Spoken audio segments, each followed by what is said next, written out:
재앙, 피재앙. 첫 번째 재앙, 피재앙이라는 제목으로 하나님 말씀 증거합니다. 예수님께서 우리에게 자신의 살과 피를 마시라고 하셨습니다. 그것은 우리에게 사실적인 믿음을 가지라는, 사실적인 실제적인 예수님과의 동행함을 누리라는 그런 말씀입니다. 우리가 믿음을 생각 속에서만, 상상에서만 가둬놓고 실제 하시는 예수님을 누리지 못한다면 다른 종교들과 다를 바가 전혀 없겠죠. 다른 모든 종교들이 다 그렇게 믿음 생활하면서 응답도 받고 역사도 일어나지 않습니다. 근데 정말 살아계신, 지금도 부활하셔서 성령으로 역사하시는 예수님이 지금 저와 여러분 가운데 지금 함께 하심을 우리는 알고 있습니다. 믿고 있습니다. 그 예수님이 진짜 우리의 삶 가운데 실제로 사실로 누려주시고 체험되시기를 예수님 이름으로 축원드립니다. 그것은 어떤 모양으로든지 나타나게 되어 있습니다. 살아계신 예수님을 어떤 식으로든지 우리가 집중한다면, 예수님을 만나길 원한다면 예수님을 느낄 수 있게 예수님께서 역사해 주십니다. 그게 바로 성령의 역사죠. 말씀 속으로 깊이 들어가는 것도 그 방법일 것입니다. 말씀이 육신이 되어 우리 가운데 오신 분이 예수님이시기 때문에 하나님의 말씀이 믿어져서 그 믿음이 내 가슴에 와서 부딪힌다. 그것도 한 예가 될 것입니다. 어떤 식으로든지 우리가 예수님을 만나기 원한다면, 예수님을 느끼기 원한다면, 예수님을 사실적으로 만나기 원한다면 예수님은, 하나님은 말씀하셨습니다. 나를 찾고 찾으면 나를 만날 것이다. 너희들이 나에게로 오면 내가 너희들을 만나리라 말씀하셨습니다. 정말로 박제되어 있는 그런 죽어있는 그런 신앙이 아니라 살아서 지금 나와 함께 하시는 그런 살아있는 예수님의 실제를 체험하는 저와 여러분 되길 원하고요. 그 예수님과 성령님과 천사가 실제라면 그 반대의 세력, 사탄과 마귀와 귀신도 분명히 실제 존재하고 실제로 역사하고 있을 것 아닙니까? 그 싸움 속에 있는 우리를 발견해야 되겠고요. 지금도 우리 속에 계속적으로 선악과와 생명나무의 선택의 싸움이 계속되고 있다는 사실을 우리는 기억해야 할 것입니다. 그래서 정말 이 시대에 영적 전쟁하기 싫어하는, 영적 전쟁에서 이미 실패한 이 땅의 교회들을 우리가 바라보면서, 전 세계 교회를 바라보면서 정말 마귀가 그거를 딱 지금까지 조장했고 그것이 지금 성공했고 먹힌 것이겠죠. 예수를 믿을 때는 우리가 뭔가에 묶여있다가 풀리게 되면서 뭔가 문제가 있어서 예수님을 믿게 된 사람들이 거의 많지 않습니까? 거기서 이렇게 해방받을 때는 정말 하나님께 감사한다. 마귀가 나에게 이런 시험과 문제, 병을 갖다 주고 실패를 가져다 줬는데 거기서 이렇게 해방받은 게 너무 감사하다. 이렇게 간증도 하고 다니는데 10년, 20년, 30년 신앙생활 하다 보면 이제는 그냥 예수 믿고 편하게 살고 싶은 마음으로, 그냥 나태해지는 마음으로 다 가버리는 거죠. 그게 신앙생활 잘하는, 못한다라고 말 안 해주니까 더 이상 마귀 얘기하고 싶지 않고 싸우고 싶지 않고 그냥 편안하게 생활하고, 자녀와 함께 그냥 행복하게 생활하다가 그냥 천국 가고 싶은 그런 마음으로 지금 이 시대, 이 교회가 그렇게 사탄에게 잡혀버린 시대가 되어버렸습니다. 그것은 이미 실패한 싸움, 실패된 것이죠. 그래서 오늘날 많은 성도들이 정말 복음에 대한 이 야성을 잃어버리고 또 현장에서의 흑암과의 전쟁, 분명히 내 속에서 계속 사탄은 나를 속이고 계속 선악과를 먹게 하는데 그것을 보지 못할 만큼, 사탄이 지금 실제하고 있는데 그것을 보지 못할 만큼 교회와 성도들을 속여버렸습니다. 우리는 죽는 그날까지 이 영적 전쟁에서 승리하다가 정말 예수님과 완전히 함께하는 그 천국에 가야 되는 그런 하나님의 사람들인 줄 믿습니다. 그렇게 마귀와의 전쟁 속에 있음을 잊어버리고 그냥 예수 믿고, 예수 잘 믿고 교회 열심히 다니고, 예수님 한 30년 믿으면 주위의 불신자들이 거의 정리되잖아요. 한 20년 믿으면, 잘 믿으면, 정말 예수님 믿겠다고 잘 믿으면 거의 불신자들 거의 정리되잖아요. 그냥 이렇게 조금씩만 이렇게 만나지 그들과 깊이 세상의 교제를 안 하잖아요. 그렇게 되면 이제 뭔가 이렇게 불신자들과의 관계도 많이 사라지고 이렇게 되면서 자꾸 이게 종교가 되는 것 같아요, 교회가. 그런 것을 우리는 주의해야 됩니다. 사탄 마귀가 시간이 지나면 지날수록 자기 자신의 어떤 세력을 모르게 만드는 거예요. 그러니까 사기꾼과 이 어떤 적군들 이런 존재들이 하는 제일 첫 번째가 자기 자신을 모르게 만드는 거잖아요. 모르게 거짓말 당하는 존재 조건이 뭡니까? 거짓말 한다는 걸 모르면 거짓말을 계속 당하겠죠. 사기꾼이라는 걸 알면 사기 안 당하는 거예요. 사기꾼이라는 걸 모르게 하는 게 제2의 일이잖아요. 제2의 일. 사탄이 있다는 것을 모르게 합니다. 그래서 저와 여러분이 사탄에게 속고 있음이 보여진다면, 내가 사탄에게 이렇게 사로잡혀 있었구나라는 것을 뭐 어떤 것으로든지 보여주신다면 그게 축복이겠죠. 뭐 자기 자신의 어떤 영적 문제를 보여주신다든지, 아니면 어떤 사람과의 관계 가운데 막 화가 올라오는 그것 때문에 내가 문제가 온다든지, 아니면 그냥 마음이 막 공허해지고 불안해지고 이런 것 때문에 그걸 느낀다든지, 너무 좋은 게 그게 축복이 아니에요. 오늘 드디어 출애굽기 말씀에서 이제 10가지 재앙, 이제 출애굽 하나님께서 한 민족을 선택하시고 한 사람을 선택하셔서 아브라함을 선택하셔서 아브라함, 이삭, 야곱, 요셉을 통해서, 그리고 이제 요셉 이후에 이 애굽이라는 나라에 들어가서 살게 하시면서 거기에서 한 민족 400만 명 정도의 200만 명에서 600만 이렇게 보는데 약 400만 명의 민족을 이루게 하시고, 거기에서 이제 하나님께서 한 개인과 가정을 넘어서 한 민족 단위, 한 나라 단위로서의 하나님의 구원, 하나님의 복음을 설명하기 시작하신 거예요. 그러면서 한 사람을 선택하시는데 저주받은 가문에서 아무런 힘이 없다고 느껴지는 80세 노인을 하나님께서 선택하셔서 구원자로 사용하시죠. 저주받은 사람, 아무런 힘이 없다라고 생각하는 사람, 그 사람이 구원자인 거죠. 하나님께서 예수님을 어떻게 이 땅에 보내셨습니까?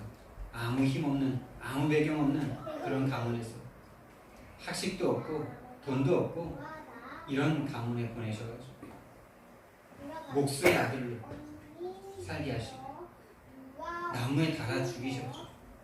나무에 달린 자마다 저주를 받은 자니라 그랬는데 아무런 능력도 없는 예수님인 것 같고, 저주받은 나무에 달린 것 같은 그런 하나님으로부터 저주받은 것 같은 그 예수님이 구원자이신 거죠. 저와 여러분들이 아무것도 할 수 없다라고 느끼고 나는 왜 이렇게 부족할까라고 생각하고 계시다면, 나는 왜 이렇게 하나님이 축복 안 해주실까라고 생각하신다면, 하나님이 여러분을 향한 구원의 계획이 분명히 있음을 믿으시기 바랍니다. 여러분을 구원하고 여러분을 통해서 분명히 구원의 계획을 가지고 계시기 때문에 하나님이 여러분을 지금 이곳에 있게 하시는 것인 줄 믿습니다.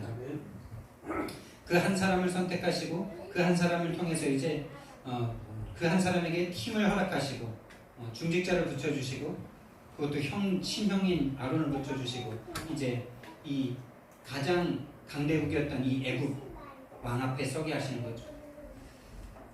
이때가 대략 한 BC 2000년 정도로 보는데요. BC 2000년 정도에 막 라암셋을 세우고 피라미드를 막 세웠던 애국이라니까. 최고의 문명과 과학과 건축기술, 모든 힘을 가지고 있던 이 애굽이라는 나라가 세상의 힘, 마귀의 힘을 상징한다는 것을 기억하시기 바랍니다. 2000년 전에 우리나라 역사가 어떻게 됩니까? 제 역사 지식이 짧아가지고 어쨌든 우리나라 이런 건축물 세울 수도 없는 기와 초가집 막 세우고 이러던 때에 이 사람들은 엄청난 돌덩어리를 가지고 피라미드를 세우고 있었다니까. 스핑크스 이 애굽 노예, 이스라엘 노예 400만 명 가지고.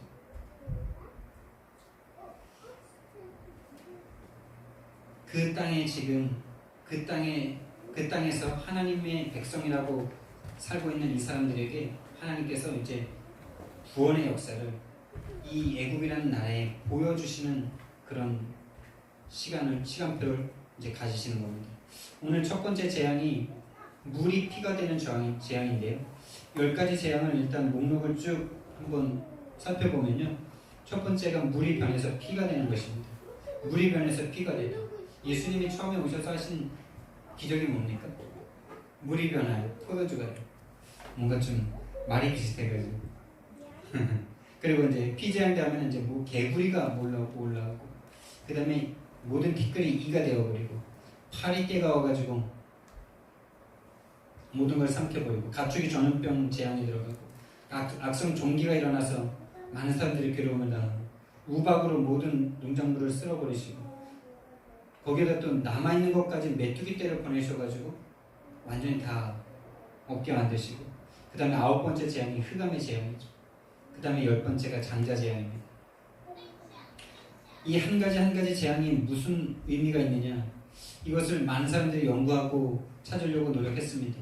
그리고 저도 책도 봤는데 뭐 여러 가지 말들이 있지만은 뭐 한 가지에 대해서는 우리가 한 가지를 살펴보면서 얘기를 하도록 하고요. 그리고 그것이 100% 맞냐? 뭐 이것에 대한 확신도 그렇게 없어요. 너무나 오래전 일이기 때문에. 근데 중요한 것은 이 모든 것들이 이 애굽의 우상이었다, 애굽의 신들이었다, 이렇게 말하는 것이 좀 대부분인데요. 근데 이 뭐 개구리, 이 파리, 이런 것, 종기, 뭐 우박, 메뚜기, 흑암, 이 모든 것들이 뭐 다 관련이 있죠. 왜 관련이 다 있습니까? 지금 일본만 봐도 800만 귀신이 있다라고 말해요. 그냥 예수님 안 믿고 하나님 없는 사람들은요, 모든 걸 그냥 다 귀신이라고 생각해요. 우리나라도요, 조선 해상이라든지 처음에 우리나라에 선교사들이 오셔서 이 나라에 대해서 관찰한 내용들을 써놓은 것들을 보면요, 많은 내용들이 있는데 그 중에서도 뭐라고 써놨냐, 이 조선 민족은 모든 것에 정령이 있다라고 생각한다, 이렇게 써놨어요. 장독대에는 장독대 귀신, 부엌에는 부엌 귀신, 안방에는 안방 귀신, 이 모든 화장실 고치는 화장실에는 화장실 귀신. 그래서 화장실 무너지면 화장실 마음대로 못 고치잖아요. 손 없는 날을 잡아서 고쳐야 되잖아요. 그 손 없는 날이 누굽니까? 손님인데 귀신 안 오는 날, 모든 걸 그냥 다 귀신 문화로, 사탄이 이 귀신 문화로 딱 잡고서 그렇게 가지고 노는 거예요. 우리 형님이 화장실 고치는 날 가다가 넘어져가지고 화장실 귀신 들어가가지고 그 다리 이 골반뼈가 탈골된 건데 엑스레이 찍어도 안 나오잖아요. 그러니까 그냥 뭐 10가지 재앙이 특별히 뭐 이 애굽에 더 심한 우상이었다 뭐 이렇게 생각하기보다는 그냥 모든 것이 다 우상인데 그 중에서 그냥 10개 선택하셨다, 이게 더 일반적이지 않을까, 그런 생각이 듭니다. 뭐 흑암재앙 이런 거는 뭐 태양라 뭐 이런 걸 숨기는 거, 이런 것일 수도 있지만은, 그런데 하나님께서 이 10가지 재앙을 행하신 이유가 무엇일까요? 제가 그 생각을 좀 해봤어요. 하나님이시면 그냥 한 번에 쑥 빼와도 되잖아요. 맞잖아요. 하나님이 전지전능하시니까 그냥 데리고 나오면 되잖아요.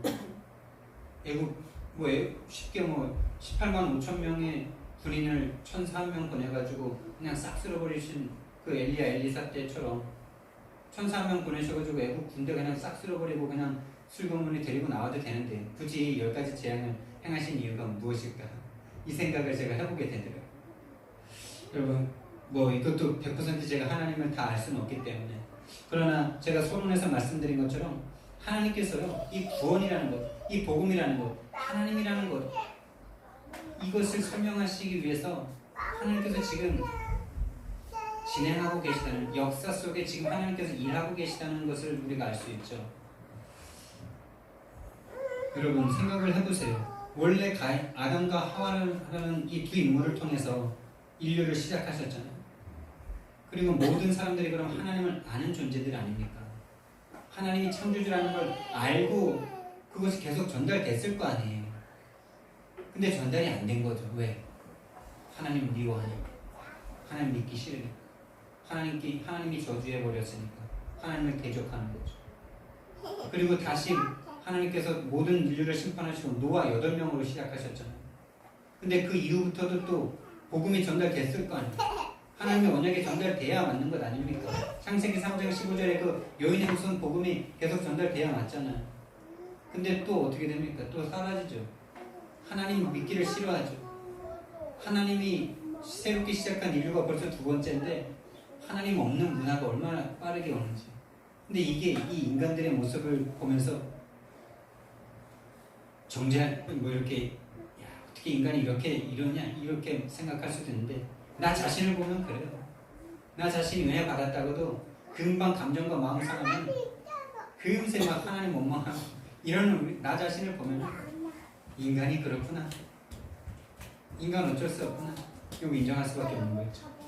예, 그렇게 돼서 하나님을 미워하고 하나님을 싫어하고 하나님 분명히 아담과 하와를 통해서 인류를 시작하셨고 또 물 심판으로 모든 인류를 쓸어버리시고 노아의 8명으로 시작하셨는데 금세 하나님 다 잃어버리고 다 육신이 돼서 하나님을 대적하고 바벨탑 세우는 이들에게 그들을 흩어버리시죠. 그리고 나서 이제 한 사람을 선택하셨어요. 아브라함을 통해서 하나님이 이 하나님의 일을 하나님의 구원을 하나님을 이 세상에 나타내시기 시작하셨죠. 그러면서 아브라함을 통해서 이삭을 통해서 야곱을 통해서 그리고 이제 요셉을 통해서 한 애굽이라는 나라를 정복하게 하셨고 그곳에 들어가서 이제 한 민족을 한 나라를 이룰 만큼 민족이 되게 하셨습니다. 여러분 그러니까 이게 처음 있는 일이란 말이에요. 나라를 통해서 하나님에 대한 증거를 나타내시는 처음이란 말이에요. 그래서 이 10가지 재앙을 굳이 하지 않았을까 이런 생각을 제가 하게 되는 것입니다.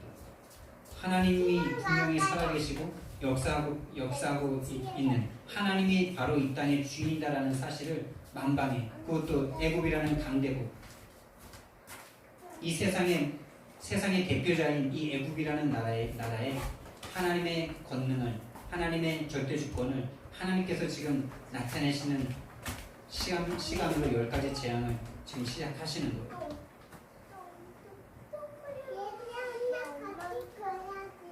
하나님이 세상을 향한 자신의 공개적 표출을 하시는 거죠. 근데 왜 400년 만에 하실까? 이런 생각도 들더라고요. 왜 400년일까? 아브라함과 하나님이 언약하실 때 아브라함을 깊이 잠들게 하시고 횃불이 지나가시면서 그때 아브라함에게 언약 주시기를 네 자손이 저 애굽 속에 들어가서 4대 만에 나올 것이다 이렇게 말씀하셨는데 그 이유를 정확하게는 모르죠.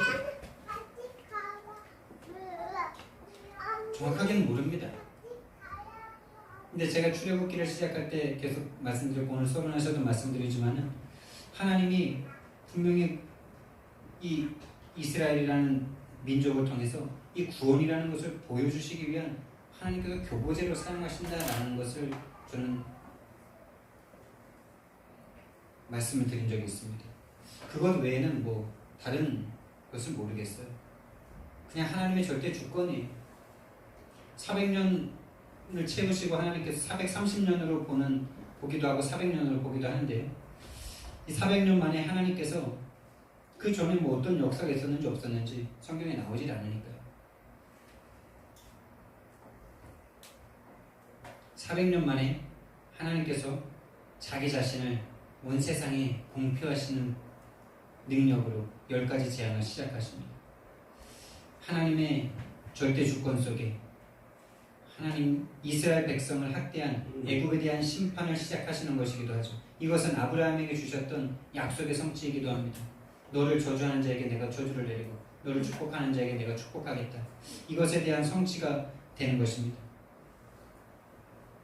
그리고 하나님의 권능을 하나님의 크신 권능을 온 만방에 보이시는 것이죠. 그래서 출애굽기 9장 16절 말씀에 이 출애굽기 9장 16절 말씀에 이 바로의 요술사들, 바로의 마술사들이 하나님의 권능을 인정하는 고백이 나오죠.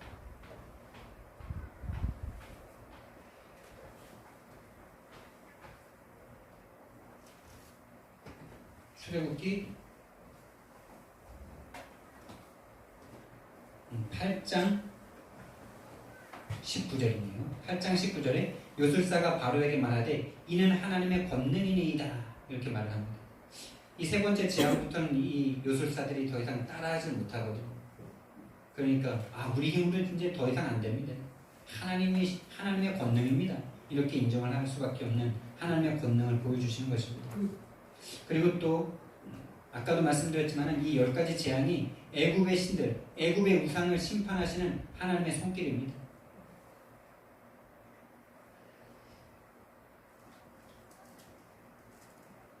그래서 하나님께서는 이 400년 동안 노예되어 있던 하나님의 백성들을 이제 구원하시는데 하나님의 크신 권능을 통해서 이 이스라엘 백성들에게도 또한 애굽 백성들에게도 애굽에게도 뭘 하길 원하시냐? 내가 여호와인 줄을 너희가 알리라. 이것이 계속 반복되는 말씀이에요.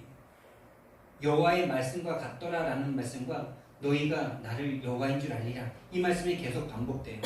하나님께서 우리가 읽었던 우리가 이번 연도에 잡았던 예수께서 말씀에서도 너희가 나를 여호와인 줄 알리라. 이 말씀을 계속 반복하시거든요. 매 장마다. 이게 이게 하나님이 이 땅을 향한 우리를 향한 하나님의 소원이에요. 되게 소원이 소박하시죠.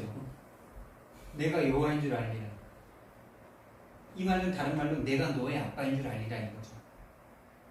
우리 자녀들이 우리를 아빠라고 불러주는 것만으로도 모든 것이 다 되는 것처럼 하나님이 하나님인 줄을 아는 것, 그것을 사람들이 거부하고 싫어하잖아요. 그것이 인간들의 교만이잖아요. 하나님을 하나님으로 인정하고 싶어 하잖아요. 하나님 자리에 내가 앉고 싶어 하지 하나님을 하나님으로 인정하지 않잖아요. 그래서 하나님은 이런 10가지 재앙을 통해서 하나님의 살아계신 것, 하나님의 권능과 하나님의 절대 주권을 하나님께서 보여주고 계시는 것입니다. 그리고 또한 하나님의 절대 주권 속에 무슨 일이 계속 일어납니까? 오늘 1절 말씀에서도 여호와께서 모세에게 이르시되 바로의 마음이 완강하여 백성 보내기를 거절하는도다. 이렇게 한 번의 재앙이 일어날 때마다 자꾸 하나님께서 내가 바로의 마음을 강팍하게 하여 그가 또 보내지 않을 것이다. 이렇게 계속 말합니다. 지난주에도 말씀드렸지만 이걸 가지고 신학자들과 많은 싸움이 계속 일어나고 있어요. 그럼 이렇게 바로의 마음을 완악하게 하신 분이 하나님이면 그러면 바로를 욕할 수 있냐 이렇게 말을 하는 그런 싸움들. 그러나 여러분 하나님이 마음대로 하시면 안 됩니까? 그렇게 우리는 자꾸 그거를 하나님을 방어하기 위해서 그거는 하나님이 바로를 완악한 게 아니라 그냥 그 완악한 그대로 그냥 내버려 둔 거다 이렇게 이제 해석하려는 시도들이 자꾸 있는데 그러나 보수적인 또 신학자들은 그것을 거부하거든요. 저도 그것을 거부하는 게 맞다고 생각합니다. 하나님이 그렇게 하실 수 있죠. 하셔도 되죠. 거기서 우리는 뭘 느껴야 됩니까? 내가 그 속에 안 들어간 것만 감사해야 되는 거죠. 여러분 예수님을 판 유다에게 예수님의 팔 마음을 주고 유다가 그렇게 선택된 우리가 하나님의 절대 주권의 입장에서 보면 유다가 그렇게 하고 싶어서 그렇게 했을까요? 하나님이 시켜서 그렇게 했을까요? 더 성경적인 게 하나님이 하신 거잖아요.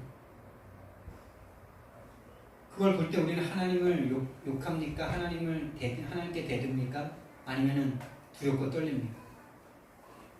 전 두렵고 떨리더라고요. 내가 이렇게 선택받아서 하나님을 믿는 것도 내가 하고 싶어서 하는 게 아니잖아요. 그걸 보면서 제가 몇 번 말씀드린 것 같은데 기도밖에 안 나와요. 나 이런 가론인데 안 되겠다. 여러분 하나님이 절대 주인이시고 하나님이 창조자시라서 하나님이 마음대로 하시는데 거기다 대고 하나님 당신이 이렇게 하면 당신이 죄인 아닙니까? 당신이 죄의 조성자 아닙니까? 이게 바로 창세기 3장에 속한 인간들의 헛됨이라니까요. 여러분 두렵고 떨시기 바랍니다. 그 사람의 마음을 강팍하게도 하시고 믿는 마음을 주시는 것도 하나님이십니다. 하나님이세요. 내 마음이 강팍하지 않고 믿는 마음을 주셔서 내가 지금 이 자리에서 하나님을 믿는다는 게 얼마나 큰 은혜인가. 여기에 대한 감사를 하시기 바랍니다. 하나님을 내가 주인 돼서 내가 하나님을 판단하고 하나님이 선하니 약하니 이거에 대한 마귀 상태로 가지 마시고 하나님이 주인이시기 때문에 하나님 마음대로 하셔도 되는 것 아닙니까? 이게 인정이 안 되면 시작이 안 되는 거죠. 하나님이 주인이라서 하나님이 마음대로 하실 수 있다. 하나님이 선택한 하나님의 백성들한테만 관심이 있다는데 뭐 어쩌겠습니까? 하나님이 유기한 자들에게는 관심도 없다는 거.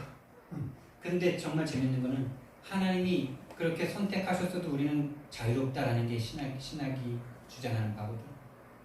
하나님이 100% 절대 주권 가운데 우리를 선택하시고 우리를 믿게 하시고 견인고리처럼 딱 끼워서 데리고 가셔도 우리는 그 안에서 100% 자유롭다. 이해 안 되시죠? 이해 안 되는데 그렇게 살잖아요. 우리가 자유롭잖아. 여러분 불편한 적 있으세요? 하나님께서 여러분들을 100% 선택하시고 견인고리처럼 딱 끼워서 끌고 가신다고 해서 불편하신 느낀 적 있으세요?